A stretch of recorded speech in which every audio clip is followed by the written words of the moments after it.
부자들은 도대체 돈에 대한 어떤 철학이 있을까요? 우리는 태어나면서 환경의 영향을 많이 받습니다. 물론 부모의 역할이 크지요. 그런 경제적인 개념에 대한 가정에서의 지도도 없었고 학교에서도 아주 작은 파트에서 어렵게 다룬 것 같습니다. 그래서 여지껏 그렇게 돈에 대한 개념이 없었던 것이 사실입니다. 그런데 내게 돈이 필요했습니다. 사랑하는 가족이 생기면서 돈이다는 아니지만 적어도 내 아들이 아파서 병원 갈 때, 그리고 재능도 있고 배우려는 의지도 있는데 부모가 돈이 없어 해줄 수 없게 되는 일이 없어야지 싶네요. 그리고 나아가서는 좀 더 가치 있는 일에 뭔가를 해보고 싶다는 생각도 드네요. 그러려면 돈복이 많은 부자들은 돈을 어떻게 생각하는지 궁금하지 않으세요? 그래서 여러 매체를 통해서 종합해 보았어요. 우리도 돈을 정확히 알고 다가가 보기로 해요. 부자는 돈을 도구로 본다. 부자와 일반 사람의 가장 큰 차이는 돈을 목적이 아니라 도구로 본다는 점이에요. 많은 사람들은 돈이 많으면 행복해질 거야 라고 생각하지만 부자들은 행복해지기 위해 돈이 필요할 뿐이라고 생각합니다. 즉, 돈은 수단이지 목표가 아니죠. 이 차이는 삶 전체를 다르게 만듭니다. 예를 들어 어떤 사람은 돈을 모으는 걸 두려움 때문에 합니다. 혹시 모자라면 어떡하지? 반면 부자는 돈을 활용해서 자신이 원하는 삶을 만들어가요. 돈이 자유의 수단이고 선택의 폭을 넓혀주는 도구라는 걸 알기 때문이죠. 워런 버핏도 이렇게 말했어요. 돈이 많다고 행복한 게 아니다. 하지만 돈이 없으면 불행에서 벗어나기 어렵다. 그는 돈이 행복의 원인은 아니지만 불필요한 고통을 줄이는 방패라고 표현했어요. 돈을 시간으로 본다. 부자들은 돈을 단순한 숫자가 아니라 시간과 교환되는 에너지로 이해합니다. 일반 사람들은 얼마 버느냐에 집중하지만 부자들은 얼마나 자유로운가에 집중해요.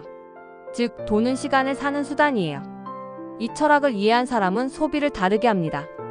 예를 들어 월급 날마다 새로운 옷을 사는 대신 그 시간과 돈을 자신의 성장, 배우는 시간, 시스템 만들기에 투자하죠.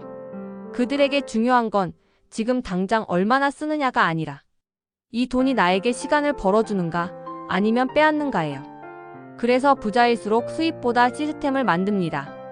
내가 자는 동안에도 여행을 가는 동안에도 돈이 들어오는 구조를 만드는 이유가 바로 이것이죠.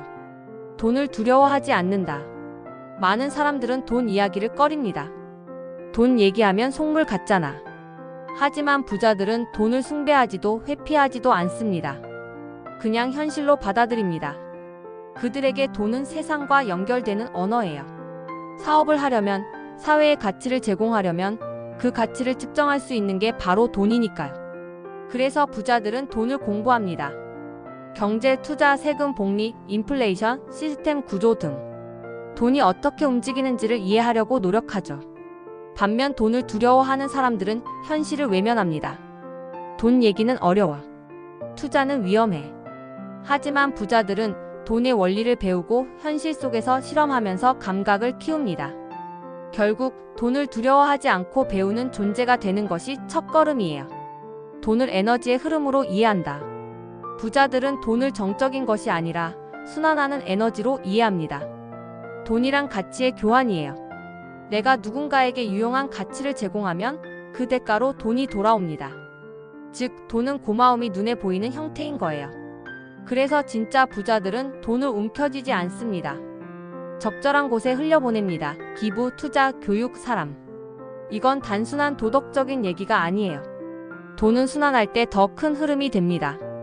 돈을 써야 돌아오고 베풀 때 신뢰가 쌓이고 신뢰는 결국 더 큰 기회를 가져다 줍니다.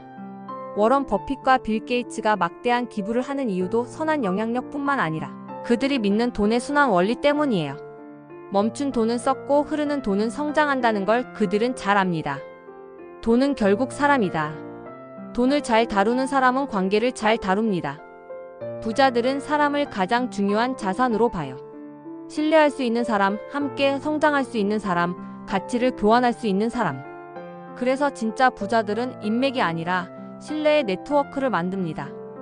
그들은 거래보다 관계를 우선하고 단기 이익보다 장기 신뢰를 선택해요.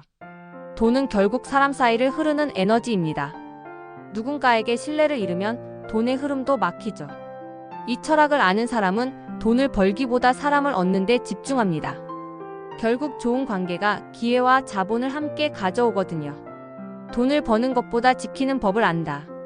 부자가 되려면 돈을 벌어야 하지만 부자로 남으려면 돈을 지켜야 합니다. 돈을 벌 때는 공격적 사고가 필요하지만 지킬 때는 방어적 사고가 필요하죠. 많은 사람들은 돈을 벌면 소비부터 합니다. 나도 좀 즐겨야지. 하지만 부자들은 먼저 묻습니다. 이 돈이 나를 더 자유롭게 할까? 아니면 더 묶어둘까? 그래서 부자들은 자산을 소비보다 투자와 시스템에 분배합니다. 부동산, 주식, 배당, 자동화 시스템, 저작권 등 돈이 일하도록 만들어 놓죠. 이건 단순히 돈을 모으는 습관이 아니라 돈을 통제하는 힘이에요. 돈이 나를 지배하기 전에 내가 돈을 다스리는 철학입니다. 돈은 마음의 거울이다. 돈에 대한 태도는 그 사람의 내면을 비춥니다. 불안한 사람은 돈을 쌓아두고, 자신감 있는 사람은 돈을 순환시키고, 감사한 사람은 돈이 돌아올 자리를 만들어둡니다. 부자들은 돈을 통해 자기 마음을 관리합니다.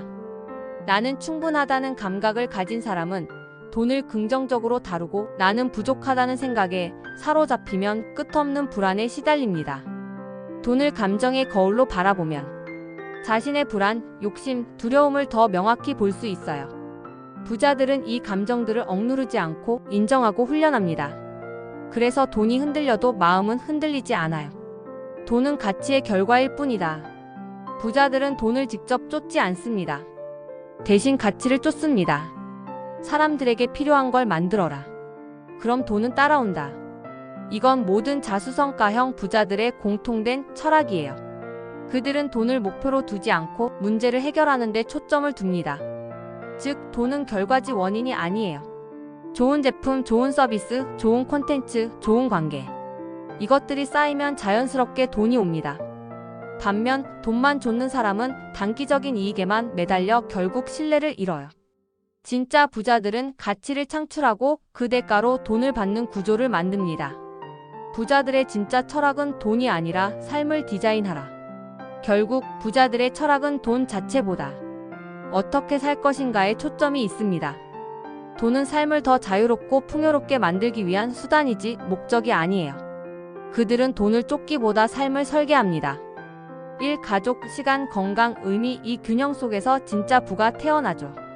그래서 그들의 하루는 단순하지만 명확합니다. 아침에는 명상과 계획으로 시작하고, 낮에는 가치 창출에 집중하고, 밤에는 자신을 돌아봅니다. 돈은 그 결과로 따라올 뿐이에요. 돈은 태도다. 결국 부자들의 철학은 돈보다 마음의 수준에 있습니다. 돈을 대하는 태도, 돈을 사용하는 습관, 돈을 통해 배우는 자기 통제.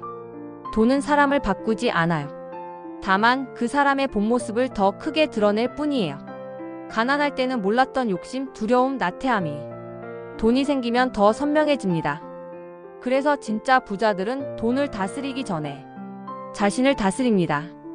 정리하자면 돈은 도구이자 시간이다. 돈은 두려움이 아닌 배움이다. 돈은 순환할 때 힘을 가진다. 돈은 관계의 거울이다. 돈은 가치의 결과다. 돈은 결국 마음의 태도다. 여러분은 돈을 어떻게 생각하시나요?